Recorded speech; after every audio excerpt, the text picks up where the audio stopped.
because they're just being themselves. You know, somebody being like a Roy Tyson who's hilarious and over the top funny. You ask him, you know, be funny, or you put a camera in his face and say, be funny. He'd probably freeze. It's kind of like that movie, Talk to Me with Don Cheadle. You know, my man was trying to make him the next big star. He was just being himself, being a brother from the hood. And you try to make him a star, you put a camera in his face like, man, put that camera on my face, man. Get that camera on my face. I don't do this. I don't do it like that. I got to be around people where I feel comfortable in that kind of environment. So because that's how they are animated that way, I take that information and take that dialogue and dynamic and put it in myself based on experience and personality from the family again, and therefore it's put out there, and that becomes chock full of information and make it scholarly to the point where the Harvardites and the Princeton individuals say, well, what's the body of work behind that? Well, I can back it up because my research speaks to that. So it's kind of like, for me, a plethora, chock full of information, chock full of dynamics that only I feel I can actually pull this off much better and much more than anyone else. All right. What do you think other scholars miss about your experiences in communities like yours? I would say scholars, as well as the people who glamorize the quote-unquote seedy side or negative side of that community. They want to make money by keeping people in the hood and keeping people in the dire straits that sometimes that environment manifests.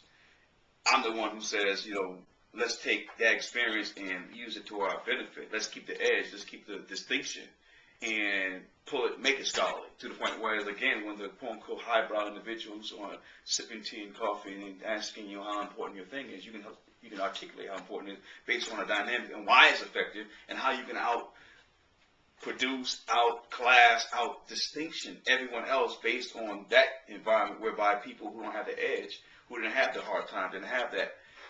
What do you do when you don't have anything? You got to play off what you have, and how do you hitchhike from out the way all the way in town because you don't have a car? All those kind of creative dynamics they don't have because they had it too well in some instances, whereas we who didn't have it like that had to create something from nothing. So the scholars miss it because all they can think is highbrow. They can't think in pragmatic, practical sense. We can.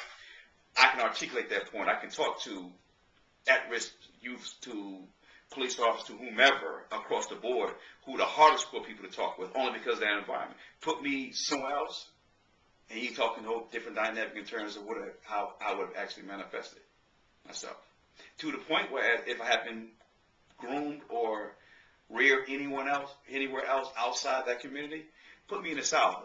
I have a different perspective. I don't have that edge, if you will. Put me on the West Coast.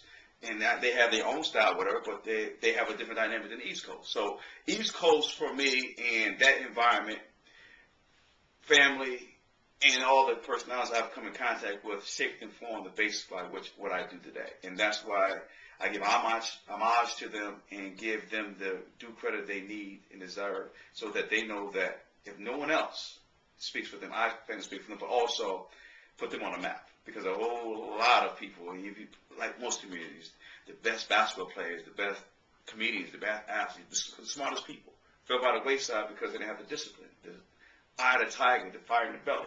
And so because I have all that and have always had it and still push forward to make sure it manifests itself at the level, I feel like I'm the best candidate to make sure that no one ever forgets where we came from, who we are, and why charisma worked in our community and why it will work on the world stage.